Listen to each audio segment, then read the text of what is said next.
Power का मुझे लगता है कि इसमें थोड़ी सी कमी है। सर्विस मारुति का बहुत अच्छा है, बॉडी स्ट्रेंथ नहीं मिलता है। सवाल आपसे ये है कि अगर आप दूसरी गाड़ी लेना चाहोगे तो which one you will pick and why?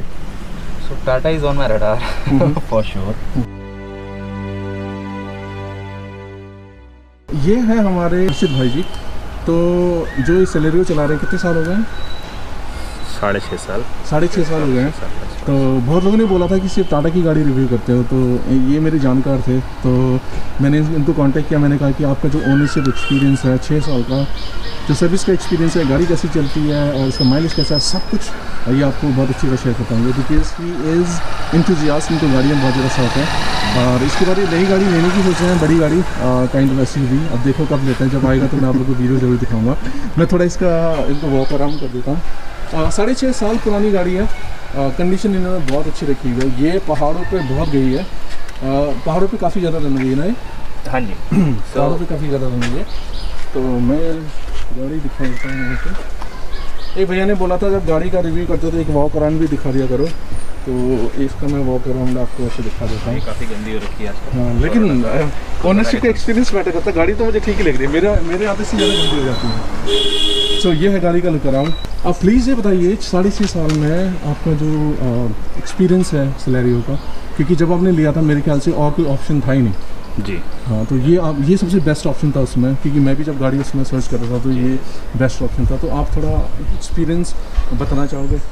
बिल्कुल। सो ये है सेलेरियो ZXi। जब मैं गाड़ी उस समय देख रहा था, मेरा बजट था लगभग 5 लाख 6 लाख के आसपास। Other option which I had was Swift, लेकिन स्विफ्ट थोड़ा सा बजट से ऊपर जा रही थी। एंड जब मैंने अंदर बैठ करके देखा, मैं अगर आप इसको एनालाइज करोगे तो अंदर बैठ के जब मैंने देखा, हालांकि उसका टेक्निकल एस्पेक्ट है कि वो कम और ज़्यादा है, बट देन लेग रूम जो है वो स्विफ्ट से थोड़ा ज़्यादा है। थोड़ा नहीं, काफ़ी ज़्यादा। तो उस वजह से and then I wanted a family car, तो उस वजह से मैं I opted for Celerio. And this was the best option at that point of time. उस समय ये सबसे बेस्ट ऑप्शन था। ZXi जो पेट्रोल में सबसे हाईएस्ट मॉडल है मारुति की रेंज में, इसलिए मैंने सेलेरियो को उस समय चूज़ किया।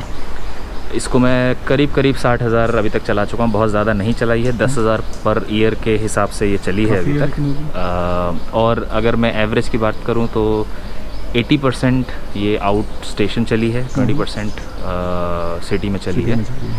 तो एक्सपीरियंस की अगर मैं बात करूं तो सो फार पावर का मुझे लगता है कि इसमें थोड़ी सी कमी है। अदर देन दैट मैं इसको बद्रीनाथ ले जा चुका हूं, लखनऊ के कई सारे ट्रिप हम कर चुके हैं इसमें, जबकि वो बिल्कुल प्रॉपर हाईवे पे आपने काफ़ी चला। हाँ, सो लॉन्ग ट्रिप्स पे ही ज़्यादा चली है।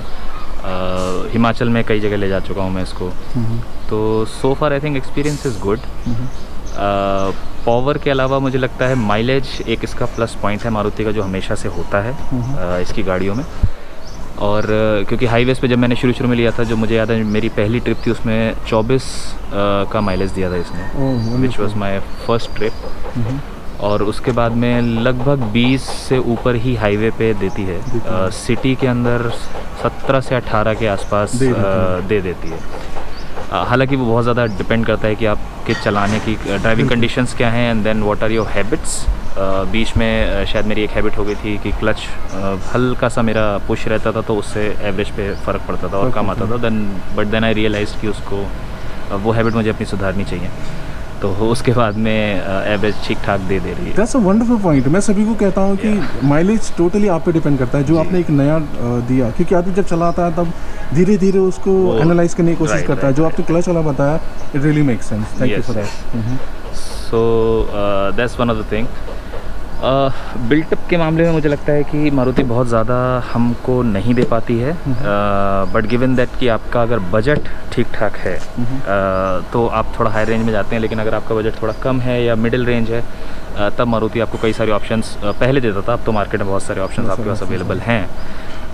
तो उस हिसाब से मुझे लगता है कि अगर आप देखोगे तो यहाँ पर आपको थोड़ा सा लोहा दिखाई देगा, बट देन आगे कहीं कहीं पर फाइबर है। बोनेट बहुत ज़्यादा हैवी नहीं है।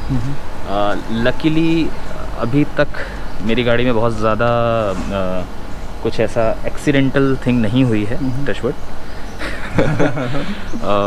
बट अदर देन दैट मुझे लगता है कि हल्के फुल्के कहीं ना कहीं कुछ भी होता है तो वो बिल्टअप क्वालिटी का पता आपको लग जाता है कि बहुत ज़्यादा बेहतरीन बिल्टअप क्वालिटी नहीं है, और शायद वो एक और वजह भी है जिसकी वजह से मारुति एवरेज देने में आपको ज़्यादा सक्सेसफुल हो पाता है। थैंक यू अर्शद भाई। अब मैं नहीं कह रहा, ये एक मारुति ओनर है जो 6.5 साल से गाड़ी चला रहा है। अब उनको भी पता है कि बिल्ड क्वालिटी एवरेज वाली देती है, बिल्ड क्वालिटी में थोड़ा सा कॉम्प्रोमाइज़ होता है, थोड़ा सा वीक है, कम्प्रोमाइज़ कर रखा है। तो मैं मारुति से यही कहूँगा कि थोड़ा सा अपना बिल्ड सही कीजिए। मार्केट में बहुत ज़्यादा शेयर है, बहुत लोग आपकी गाड़ी खरीदते हैं, बहुत लोग ट्रस्ट करते हैं आप पे, तो थोड़ा सा आप बिल्ड में अगर थोड़ा काम करना शुरू कर दो ना तो एक अच्छा एडवांटेज हो जाएगा, अच्छा ट्रस्ट भी बैठ जाएगा। Thank you. आई थिंक उसका रीज़न एक ये है क्योंकि मारुति काफ़ी टाइम से है, the market condition and the customer condition which we had in India earlier was more of a budget car. Absolutely, man. And nobody thought कि हमें बिल्टअप क्वालिटी पे या सेफ्टी कंसर्न्स पे बहुत ज़्यादा ध्यान देना चाहिए, जो को मतलब ही नहीं था। जो पिछले 5 साल में बहुत ज़्यादा अवेयरनेस हुई है, एंड देन लोग कंज्यूमर फोकस है वो शिफ्ट हुआ है from budget to safety. So market conditions की अगर मैं बात करूँ, अगर इसको हम कमर्शियली देखते हैं तो मारुति ने मार्केट कैप्चर करने के लिए उन्होंने बजट कार्स बनाने शुरू करे, which was there am earlier, and they were successful. पिछले कंडीशंस में शायद लोग स्पीड पे बहुत ज़्यादा ध्यान नहीं देते थे, उनको एक फैमिली कार चाहिए होती थी जिससे वो शहर में इधर से उधर जा सकें। लॉन्ग ड्राइव से कल्चर नहीं था हमारे यहाँ इंडिया के अंदर, जो कि अब बढ़ने लगा है। तो इसलिए जो मार्केट कंडीशंस हैं, कंज्यूमर कंडीशंस हैं, वो चेंज हो गई हैं, जिनकी वजह से अब मुझे लगता है मारुति से लोगों का थोड़ा सा फोकस हटके अदर कंपनीज़ जो ज़्यादा अच्छा आपको बिल्टअप क्वालिटी देती हैं या सेफ्टी देती हैं उस पर जाने लगा है। हालांकि मारुति ने भी कोशिश करी है रिसेंटली, उनके जो लेटेस्ट मॉडल्स हैं उसमें उन्होंने कुछ चीज़ों पे अपग्रेड किया है, but I think there is a long journey for Maruti. हाँ, I mean will you agree with that, because Maruti ने मार्केट कैप्चर कर लिया, वैल्यू फॉर मनी कार बना ली सबके लिए, उसमें सेफ्टी और लोगों का कंसर्न नहीं था, अब है तो क्या मारुति को स्टेप लेना चाहिए? Obviously there is an upgrade required, and then अब बजट कार का मार्केट धीरे धीरे खत्म होता जा रहा है क्योंकि लोगों का बाइंग कैपेसिटी बढ़ गया है, लोगों का लोनिंग कैपेसिटी बढ़ गया है, बाइंग कैपेसिटी बढ़ गया। तो मार्केट स्ट्रेटजी के हिसाब से अगर मैं देखूं तो सेफ्टी आज के डेट में इंडिया के अंदर at least this is the biggest differentiator जो आपको नॉर्मल सेगमेंट से आपको अलग करता है कि अगर आप सेफ्टी कार्स देते हो। I know you are a Tata owner, but I want to give that example कि टाटा एक डिफरेंशिएटर लेके आया मार्केट में which was safety.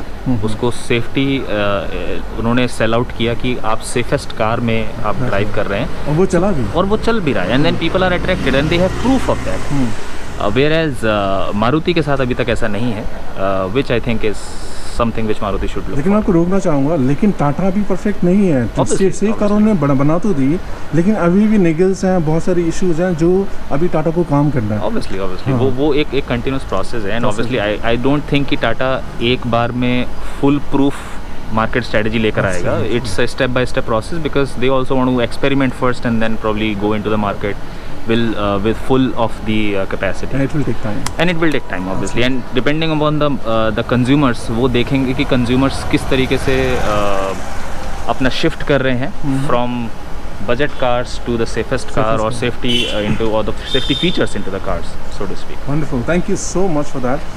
Now let's come to the service area. Service, I think for Maruti what they have earned so far in the industry, service Maruti का बहुत अच्छा है, उस पर मैं कोई डाउट नहीं करता बिकॉज मैंने हर तरीके की सर्विस से ट्राई किया है, पिकअप घर से करवाया है और उसको लेकर के शोरूम पे लेकर के भी गया हूँ। सो हालांकि वो शोरूम टू शोरूम भी डिपेंड करता है या service centre to service centre भी डिपेंड करता है कि आप किस सर्विस सेंटर पे जा रहे हैं, but then so far I was lucky कि मैं जिस किसी भी सर्विस सेंटर पे गया हूं वो अच्छा ही निकला है। यही मैं टाटा के बारे में बोलता हूं लोगों को, अच्छा सर्विस सेंटर 10 में से 5 अच्छे होंगे, ढूंढो उन पे सर्विस करो। Thank you.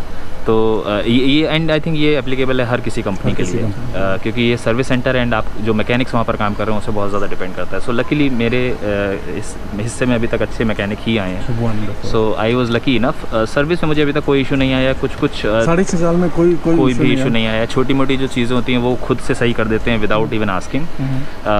हल्का फुल्का डेंट वगैरह भी होता है वो भी निकाल देते हैं कभी कभी if they want to. I mean I don't expect that, but then अगर वो कर देते तो बहुत अच्छी बात है। And then as a customer it's a good feeling कि मेरे बिना कुछ बोले उन्होंने कुछ अपने आप से ऐसा किया। बजटिंग के मामले में वो बहुत ट्रांसपेरेंसी होती है, बहुत क्लियरली वो बता देते हैं कि सर इतना बजट आपका लगेगा फॉर दिस पार्ट, एंड उसमें आपको कोई भी इशू नहीं आता है। आप मार्केट से, ओपन मार्केट में भी अगर आप कंपेयर करते हैं तो आपको सर्विस सेंटर से ही सर्विस कराना, and I think I recommend that for every company कि आप हमेशा सर्विस सेंटर से ही कराओ, which is the authorise service centre, क्योंकि बाहर से बहुत सारे ड्रॉबैक्स होते हैं which you might not like it sometimes, और कुछ झोल झाल के भी पॉसिबिलिटीज़ रहती है हमेशा, which in an authorise service centre वो नहीं रहता है। Coming back to Maruti service centres, I have not faced any issue so far, timely service हो जाती है, एंड देन अब इसकी सर्विस 1 साल में एक बार होती है। May is my purchase date, so every May I take it to the service. अभी कितना आपको चार्ज पड़ता है एक सर्विस में? इट डिपेंड्स एक्चुअली, 10 से ऊपर तो कभी भी नहीं गया आज तक। 10 से ऊपर? 10,000 से ऊपर। मिनिमम कितना है? मिनिमम मैंने 2500 में भी सर्विस कराई है। अच्छा, मतलब इसका एवरेज लगा था 4-5 हज़ार? 4-5 हज़ार 6 हज़ार रुपये आपका सर्विस में आता है। सो ये है, थोड़ी बहुत चीज़ें हैं जो आपको सर्विस में ये रिकमेंडेशन देना चाहूँगा कि जब कुछ चीज़ें हैं जो आप over the period of time सीखते हो, जब आप अपना पुराना बिल देखोगे जो आइटमाइज्ड बिल होता है, उसमें बहुत सारी चीज़ें होती हैं जो नेसेसरी नहीं होती हैं। आप वो कॉल आउट कर सकते हो जब आप अगली सर्विस के लिए जाते हो कि आप इन चीज़ों को मत लेना, like the distilled water, it's not required, you can just use. हर जगह है यार ये हाँ, तो आपको ये पता होना चाहिए कि आपके बिल को क्या रिक्वायरमेंट है, वही चीज़ें लगाओ और चीज़ें मत लगाओ। आइटमाइज्ड बिल जो वो देते हैं जिसमें हर चीज़ का चार्ज होता है, उसको रिव्यू करिए, आपको खुद से पता लग जाएगा कि कौन सी चीज़ रिक्वायर्ड है, कौन सी चीज़ रिक्वायर्ड नहीं है। So that is very much required when you are going for, and that's true for every company, every authorise service centre. आप एक बिल 2 बिल में आप एनालाइज करिए कि कौन सी चीज़ रिक्वायर्ड नहीं है, एंड अगली बार आप खुद से कुछ 1200, 1000, 1500 बचा लेंगे। Thank you. आई मीन ये बहुत वैल्यूबल हो सकता है सभी के लिए, जो भी सर्विस कराने जाते हैं। बहुत सारे क्वेश्चंस आते हैं मुझे कि सर्विस कराने जा रहा हूँ, कितने पैसे लगेंगे। जो भी सर्विसेज होती है स्केड्यूल के हिसाब से, जो ज़रूरी है स्केड्यूल में पढ़िए वो लगाइए। जो फालतू होता है, जो कहते हैं ये भी कर लो, वो भी कर लो, टेफ्लॉन कर लो, ये कराने की ज़रूरत नहीं है। तो ये एक गिमिक है। Now the last question for you, pros तो बहुत सारे हो गए, आपको कौन सा क्या लगता है इसमें? Power, I think I did mention that, power एक ऐसी चीज़ है जो आपको जब पहाड़ों में स्पेशली जब आप चला रहे होते हैं, तो एक पॉइंट पे आने के बाद अगर आपकी गाड़ी लोडेड है तो आपको ये समझ में आना चाहिए कि जब आप पैडल पुश कर रहे हो तो आपको वो पावर फील होना चाहिए, which I think Maruti does not do pretty good on that in scenario, in this model. I think I don't know about the other models, but I think in this model काफ़ी lag लगता है आपको। it's not a lag, but जो push और जो एक power आपको होना चाहिए जब आप पैडल प्रेस कर रहे हो, वो फील आपको नहीं आता है as against to some other cars. So I have used some other cars as well, and then comparatively I think Celerio में वो पावर नहीं है। अगर मैं मारुति की किसी और गाड़ी की बात करूँ, जैसे बलेनो की अगर मैं बात करता हूँ, तो उसमें वो पावर आपको मिल जाती है जो आप पहाड़ों पर जा रहे होते हैं। सो कंपैरेटिवली पहाड़ों पे मैं दोनों गाड़ियाँ लेकर के गया हूँ। बलिनो में आपको वो पावर मिल जाती है जब आप पैडल पुश करते हो, सिलेरियो में वो पावर आपको नहीं मिलती है जब आप पैडल पुश करते हो। सो एक बहुत बड़ा कॉन्स है। अदर देन दैट, हाईवे पे अगर आप चला रहे हो, बहुत ज़्यादा स्पीड में आप जा रहे हो, स्पेशली अगर आप किसी ऐसे फ्रीवे की बात करते हो जहाँ पर आप 100 टच करते हो, so recommendation is don't go beyond 100 in any of the car. But then अगर आप 100 टच करते हो तो एक जो बॉडी स्ट्रेंथ की जो बात है वो सिलेरियो में आपको नहीं मिलती है, बिकॉज इसका वेट रेशियो उतना ज़्यादा नहीं है। And as I said, this is just specific to this Maruti model. Baleno में आपको वो कॉन्फिडेंस मिलता है। एंड मैं बलिनो को इसलिए बार बार यूज़ कर रहा हूँ क्योंकि I have used that car as well very frequently to hills और टू द आउट स्टेशंस, और लखनऊ ट्रिप भी मैंने करी है उससे। तो उस मॉडल में आपको वो स्ट्रेंथ मिलता है जब आप गाड़ी हाईवे पे चला रहे होते हो, बट सिलेरियो में वो आपको नहीं मिल पाता है। So and specially I think with in the small cars, I think this is a problem specifically with Maruti. I think कि उतना आपको बॉडी स्ट्रेंथ नहीं मिलता है, तो जो एक बॉडी वेट चाहिए होता है हाईवे पे चलाने के लिए, वो आपको नहीं मिल पाता है, मिसिंग है सिलेरियो में स्पेसिफिकली। इंजन नॉइस की अगर मैं बात करूँ, I think that is also one of the aspect which a lot of people से कि इंजन नॉइस क्या है, तो वो भी एक हाईवे पे चलाने में आपको अंदर महसूस होता है, जो कंपैरेटिवली शायद अदर कार्स में नहीं मिलता होगा आपको। तो वो है, I think other than built up and the security features, those are the major cons, I think. Other than that, I think this is going pretty fine. 6.5 years still running. And 6.5 साल मतलब पहले उस समय तो कोई options भी नहीं थे. This was the best pick at that point of time. अब इसमें देखिए डिफॉगर वगैरह सब कुछ मतलब is there. Yeah, so it has defogger. It did not have the fog lamps जो मैंने भी recently लगवाए हैं. And हम जब सेफ्टी की बात करते हैं तो what exactly that means? क्योंकि बहुत सारे क्रैश टेस्ट वगैरह हम देखते हैं, वीडियोस देखते हैं वहाँ पर. तो उसका मीनिंग क्या है एक्चुअली में? Why do we say that it's a safe car and it's probably not that much safe. तो अगर हम यहाँ पर बात करते हैं, यहाँ पर अगर आप देखेंगे तो engine is pretty small, pretty clean, as well as you see a lot of gaps in between. अगर आप यहाँ से देखते हैं तो you can see even my foot. हाँ, foot. बहुत सारे from here. So it's there's a lot of gap in between. What that means is कि just in case अगर आप किसी भी ऐसी सिचुएशन में पहुँचते हैं जहाँ पर आप हिट करते हैं तो आपके और बोनेट के बीच में बहुत सारा गैप है which is not safe. What that means is कि अगर आप हिट यहाँ से करते हैं तो आपकी गाड़ी में बहुत ज़्यादा चांसेस हैं कि फ्लैट यहाँ तक आ सकती है, because engine is the only thing which is in between. That's a valuable point really. अच्छा,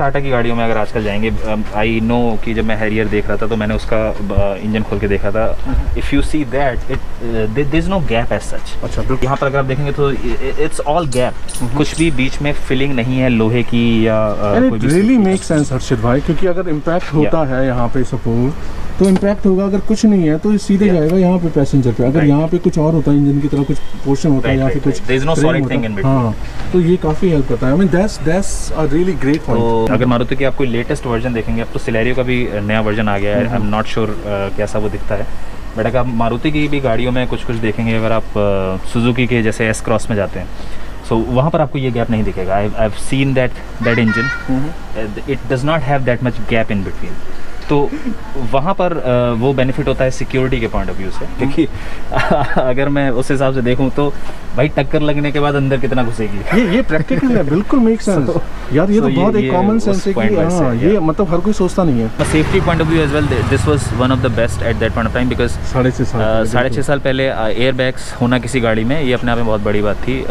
एंड इस रेंज में अगर मैं किसी और मॉडल पे जा रहा था तो मुझे ये सारे फीचर्स उसमें नहीं मिल रहे थे. So I chose features and within the budget. That was one of the reason why I chose Celerio ZX.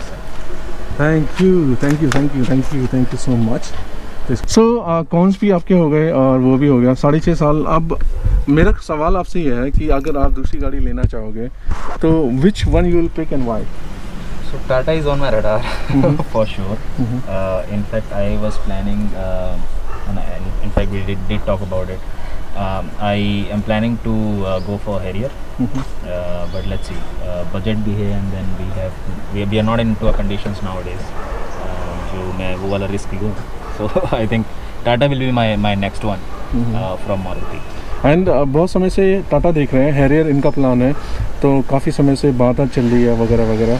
तो अभी फाइनलाइज नहीं हुआ, जल्दी फाइनलाइज होगा. तो मारुति सेलेरियो 6.5 साल चलाने के बाद, एंड ये तो बहुत बड़ी गाड़ी भी ले सकते हैं, बट इनका बड़प्पन है. He is not going for big one. ये हैरियर ले रहे हैं. I am down to earth. You can go very big then that as well. You know you are not Harrier is sufficient for me, I think. ऐसा वो है. BS4 अगर option उस समय मिला होता, I was searching for it in the month of I think Feb last or March? Feb last. But BS4 was not available at that point of time. I was planning to go for BS4. BS6 का budget थोड़ा सा ज़्यादा हो जाता है, तो अभी I think I'll wait for probably some time and then I'll think of it. Yes, all the best. So Maruti के बाद जो दूसरी गाड़ी ले रहे हैं, क्योंकि सब लोग अपनी फैमिली के बारे में सोचते हैं, एंड क्योंकि मैं भी अगर चला रहा हूँ तो मैं सोचा नहीं यार कुछ भी हो जाए, आई डोंट केयर. लेकिन जब आप फैमिली के बारे में सोचते हो तो then you think a bit more about safety as well. इसलिए हैरियर उनका पिक होने वाला है. अब जब हैरियर लेंगे तो हम ज़रूर आपको ले जाएंगे इनके साथ, and then we will do the video as well. So thank you Harshit भाई, थैंक यू सो मच। बहुत सारे लोग कह रहे थे सिर्फ टाटा ले आ रहे हो, तो ये मारुति की 6.5 साल पुरानी कार का भी रिव्यू आपके सामने आ गया। अब मैं अगेन वही कहता हूँ सबसे, 2 दिन गाड़ी चला के कोई एक्सपीरियंस नहीं दे सकता। जो 1 या 2 साल, 4 साल, 5 साल, 6 साल चलाने के बाद ही आपको जो ऑनेस्ट एंड ट्रू एक्सपीरियंस का पता चलता है क्या इसमें प्रोज एंड क्या कौन सा है। एंड आई रियली अप्रिशिएट हर्षित भाई for that, thank you so much. तो आपसे दोबारा मिलते हैं किसी एक ऐसी वीडियो में। Till then take care yourself, be humble and be polite, be safe, bye bye.